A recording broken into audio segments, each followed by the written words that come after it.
Hi guys, once again welcome back to my YouTube channel Aarya's diaries. ഇതിൻ്റെ part 3 video ആണേ. കഴിഞ്ഞ 2 ദിവസമായിട്ട് ഞാൻ 2 വീഡിയോ അപ്ലോഡ് ചെയ്തിട്ടുണ്ടായിരുന്നു, പാർട്ട് 1ഉം പാർട്ട് 2ഉം. ഇത് പാർട്ട് 3 ആണ് കേട്ടോ. പാർട്ട് 2 ഞാൻ ഷോർട്ട് വീഡിയോ ആയിട്ടാണ് കേട്ടോ അപ്ലോഡ് ചെയ്തത്. അങ്ങനെ അതായത് പാർട്ട് 1 ഞാൻ മറൈൻ അക്വേറിയത്തിൽ പോയിട്ടുള്ളൊരു വീഡിയോ ആയിരുന്നു. പാർട്ട് 2 ഷോർട്സിലാണ്. അത് നമ്മുടെ KFCയിൽ കഴിക്കാൻ പോയിട്ടുള്ളൊരു വീഡിയോ ആയിരുന്നു. ഇത് പാർട്ട് 3 ആണേ. പാർട്ട് 3 നമ്മുടെ കനകക്കുന്നിൽ എത്തിയതാണ് കേട്ടോ. നമ്മൾ കനകക്കുന്നിൽ എത്തിയിട്ടുണ്ട്. അപ്പോൾ അച്ഛൻ മോൾക്കൊരു നല്ല ലൈറ്റ് ഇരുന്നൊരു ചെറിയൊരു ക്രൗൺ വാങ്ങിക്കൊടുത്തു കേട്ടോ. നല്ല ഭംഗിയുണ്ടായിരുന്നു. അതിൻ്റെ ആ ഭംഗി കണ്ടിട്ടാണ് നമ്മളത് വാങ്ങിയത്. ഞാൻ വീഡിയോ എടുക്കാൻ വേണ്ടിയിട്ട് കുഞ്ഞ് ഓരോരോ പോസൊക്കെ കാണിക്കുന്നുണ്ടേ, അത് ക്രൗൺ വെച്ചിട്ട്. അങ്ങനെ നമ്മളവിടെ നിന്നപ്പോഴത്തേക്ക് അവിടെ നിന്ന് അങ്കിൾ പറയുന്നതായിട്ടു ഇവിടെ നിൽക്കാതെ അകത്തോട്ട് കയറി ലൈറ്റൊക്കെ കാണുക, കാരണം ഇന്ന് തിരക്ക് കുറവായത് കാരണം ലൈറ്റ്സൊക്കെ നേരത്തെ ഓഫ് ചെയ്യാനുള്ള ചാൻസ് ഉണ്ടെന്ന് പറഞ്ഞു. അപ്പോൾ ഞങ്ങൾ പിന്നെ അകത്തോട്ട് കയറിയായിരുന്നു കേട്ടോ. കയറിയപ്പോഴത്തേക്കും തന്നെ നമ്മൾ വേറെ ഏതോ ഒരു വേൾഡിൽ അല്ലെങ്കിൽ വേറൊരു ലോകത്ത് എന്നൊരു ഫീലായിരുന്നു കേട്ടോ. അതുപോലെ ഒരു ലൈറ്റ്സിൻ്റെ ഒരു കളക്ഷനായിരുന്നു അവിടെ. അതെങ്ങനെയാണ് പറയേണ്ടതെന്ന് എനിക്ക് അറിഞ്ഞൂടാ, പക്ഷെ ഫോണിൽ കാണുമ്പോൾ നമുക്ക് ആ ഒരു ഫീല് കിട്ടത്തില്ല കേട്ടോ. പക്ഷേ നമ്മൾ പ്രതീക്ഷിക്കുന്നതിലും അപ്പുറത്താണ് കേട്ടോ അവിടുത്തെ ലൈറ്റ്സും കാര്യങ്ങളൊക്കെ. അത്രയ്ക്ക് മനോഹരമായിരുന്നു.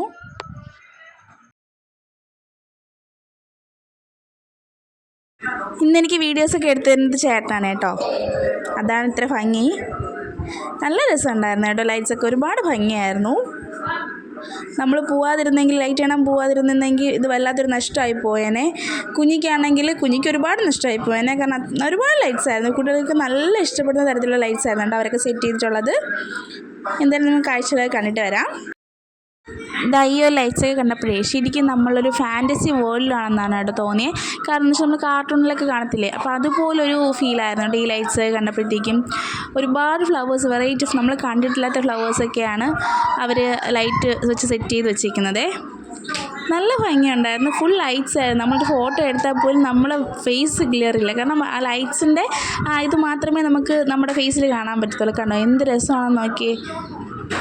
നമ്മൾ കണ്ടിട്ടില്ലാത്ത തരത്തിലുള്ള ഈ ചെടികളുടെ ഓരോ ഇതും ലൈറ്റ്സും കാര്യങ്ങളൊക്കെയാണ് കേട്ടോ അവർ സെറ്റ് ചെയ്ത് വെക്കുന്നത്. അതിൻ്റെ ഇടയിൽ ഒരു ആലീസ് വണ്ടർലാൻഡ് എന്ന് പറഞ്ഞൊരു ബോർഡ് ഉണ്ടായിരുന്നു. അപ്പോൾ കുഞ്ഞി അവിടെ നിന്ന് ഫോട്ടോ ഒക്കെ എടുക്കുന്നുണ്ട്. എനിക്കും അവിടെ നിന്നൊരു ഫോട്ടോ എടുക്കണമെന്നുണ്ടായിരുന്നു, പക്ഷേ അവിടെ നമ്മൾ സമയം സ്പെൻഡ് ചെയ്യുന്നവർ അകത്തോട്ട് ലൈറ്റ്സ് കാണാൻ പോകാനായിട്ട് ചിലപ്പോൾ ലൈറ്റ്സ് ഒക്കെ ഓഫ് ചെയ്ത് പിന്നെ പറ്റില്ലല്ലോ. അതുകൊണ്ട് ഞങ്ങൾ പിന്നെ പെട്ടെന്ന് അങ്ങ് ഫ്രണ്ടിലോട്ട് പോവാണേ. അപ്പോൾ ഒരുപാട് കാഴ്ചകളുണ്ട്, കാഴ്ചകൾ കണ്ടിട്ട് വരാം കേട്ടോ.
അങ്ങനെ ഇതാ ഞങ്ങൾ കനകക്കുന്നിനോട് ബൈക്ക് പറഞ്ഞിട്ട് ഇറങ്ങുകയാണേ. ഇനിയും ഒരുപാട് കാഴ്ചകൾ കാണാനുണ്ടായിരുന്നേ. പക്ഷേ ഞങ്ങൾ ഓൾറെഡി തളർന്നു പോയി. അപ്പോൾ ഇനിയും അങ്ങോട്ട് പോകാനുള്ള ഒരു കപ്പാസിറ്റി ഇല്ലാത്തത് കാരണം ഞങ്ങൾ കനകക്കുന്നിനോട് ബായ് പറഞ്ഞിട്ട് ഇറങ്ങുകയാണ് കേട്ടോ. ഇനി അങ്ങോട്ട് കുറേ ചെടികളുടെയൊക്കെ സെക്ഷൻസ് ഉണ്ടായിരുന്നു. പക്ഷെ ഞങ്ങൾ അങ്ങോട്ട് പോയില്ല. നല്ല ക്ഷീണിച്ചത് കൊണ്ടാണ് കേട്ടോ നമ്മൾ അങ്ങോട്ട് പോകാത്തത്. ഇല്ലെങ്കിൽ ഞങ്ങൾ അങ്ങോട്ട് പോയിട്ടേ ഇറങ്ങത്തുള്ളൂ. അങ്ങനെ ഞങ്ങളിത് അവിടെ കനകക്കുന്നിൻ്റെ ബൈക്ക് പറഞ്ഞിട്ട് ഇതാ ഇറങ്ങുകയാണേ. ഞങ്ങൾ അവിടെ നിന്ന് ഇറങ്ങിയപ്പോഴത്തേക്കും തന്നെ അവിടുത്തെ കുറേ ലൈറ്റ്സൊക്കെ ഓഫ് ചെയ്തിട്ടുണ്ടായിരുന്നേ. 2025 എന്നൊക്കെ എഴുതിയിരുന്ന അവിടുത്തെ ലൈറ്റ്സ് എല്ലാം ഓഫ് ചെയ്തിട്ടുണ്ടായിരുന്നു. അങ്ങനെ ഞങ്ങൾ നേരെ പോകുന്നത് നമ്മുടെ ട്രിവാൻഡ്രം വെള്ളയമ്പലത്തുള്ള ജ്യൂസ് ഷോപ്പിലൊക്കെയാണ് കേട്ടോ. പോകുന്ന വഴിക്ക് കണ്ട ഷോപ്പാണേ. അങ്ങനെ അവിടെ കയറി. ഇതാണ് കേട്ടോ അവിടുത്തെ ഒരു ആംബിയൻസ്. നമ്മൾ ആദ്യമായിട്ടാണ് കേട്ടോ ഇവിടെ കയറുന്നത്. അങ്ങനെ അവിടെ കയറിയപ്പോഴത്തേക്കും അവിടെ ഫ്രണ്ടിൽ നെല്ലിക്ക ഉപ്പിലിട്ട് വെച്ചിരിക്കുന്ന കുഞ്ഞ് കണ്ടായിരുന്നേ. കുഞ്ഞിയുടെ ഫേവറേറ്റ് ആയിട്ടാണ് ഈ നെല്ലിക്ക ഉപ്പിലിട്ടത്. എവിടെ കണ്ടാലും വാങ്ങും. വീട്ടിൽ ഒരു ദിവസം പോലും നെല്ലിക്ക കഴിക്കാത്ത ദിവസമില്ല, അത്രയ്ക്ക് ഇഷ്ടമാണ്. അപ്പോൾ അവൾ ആ നെല്ലിക്ക വാങ്ങിച്ച് കഴിച്ചു. എന്നിട്ട് നമ്മൾ ഓർഡർ ചെയ്ത് കേട്ടോ. കുഞ്ഞിക്ക് ഓറഞ്ച് ജ്യൂസ് മതിയെന്ന് പറഞ്ഞതുകൊണ്ട് കുഞ്ഞിക്കൊരു ഓറഞ്ച് ജ്യൂസ് പറഞ്ഞിട്ട് എനിക്കൊരു കരിക്കിൻ ഷേക്ക് ഹോർലിക്സും പറഞ്ഞിട്ടുണ്ടായിരുന്നു. ചേട്ടനൊരു കരിക്കിൻ ഷേക്ക് ബൂസ്റ്റും പറഞ്ഞിട്ടുണ്ടായിരുന്നു. അങ്ങനെ ഞങ്ങൾ വെയിറ്റ് ചെയ്യുകയാണേ. അങ്ങനെ തുമ്പിത അച്ഛനോട് കളിച്ചുകൊണ്ടൊക്കെ ഇരിക്കുകയാണ് കേട്ടോ. മണി രാത്രി 11:45 അങ്ങനെ തുമ്പി ദാച്ചനോടെ കളിച്ചുകൊണ്ടിരിക്കുകയാണേ. മുട്ടൊക്കെ കളിച്ചിട്ടൊക്കെ ഇരിക്കുകയാണ് കേട്ടോ. നമ്മളിതാ കളിച്ചുകൊണ്ടൊക്കെ ഇരുന്നപ്പോഴത്തേക്കും നമ്മുടെ ജ്യൂസ് എത്തിയിട്ടുണ്ടേ. കുഞ്ഞിയുടെ ഓറഞ്ച് ജ്യൂസും ചേട്ടൻ്റെ കരിക്കിൻ ഷേക്ക് ബൂസ്റ്റും എൻ്റെ കരിക്കിൻ ഷേക്ക് ഹോർലിക്സും എല്ലാം എത്തി കേട്ടോ. അങ്ങനെ ഞങ്ങളിതാ കുടിച്ചൊക്കെ നോക്കുന്നുണ്ട്. അപ്പം അത്യാവശ്യം നല്ല ടേസ്റ്റ് ഉണ്ടായിരുന്നു. പക്ഷെ നമ്മൾ എപ്പോഴും കുടിക്കുന്നൊരു ടേസ്റ്റ് ഒന്നും ഞങ്ങൾക്ക് അതിന് കിട്ടിയില്ല. എന്നാലും അത്യാവശ്യം നല്ല ടേസ്റ്റ് ഉണ്ടായിരുന്നു. ഞങ്ങളങ്ങനെ അതൊക്കെ കുടിച്ചു ഞങ്ങൾ കറക്റ്റ് 12 മണിയായപ്പോഴത്തേക്കും വീടെത്തിയേ. കറക്റ്റ് 12 മണിയായി കേട്ടോ നമ്മൾ വീടെത്തിയപ്പോഴത്തേക്കും. അപ്പോൾ ഗൈസ്, ഇന്നത്തെ വീഡിയോ ഇത്രയേ ഉള്ളൂ. ഇഷ്ടപ്പെട്ടെങ്കിൽ വീഡിയോ സ്കിപ്പ് ചെയ്യാതെ ഫുൾ കാണാൻ മറക്കരുത്. ലൈക്ക് ചെയ്യണേ, ഷെയർ ചെയ്യണേ, സബ്സ്ക്രൈബ് ചെയ്യണേ. അപ്പോൾ എല്ലാവർക്കും ഓക്കെ, ബൈ.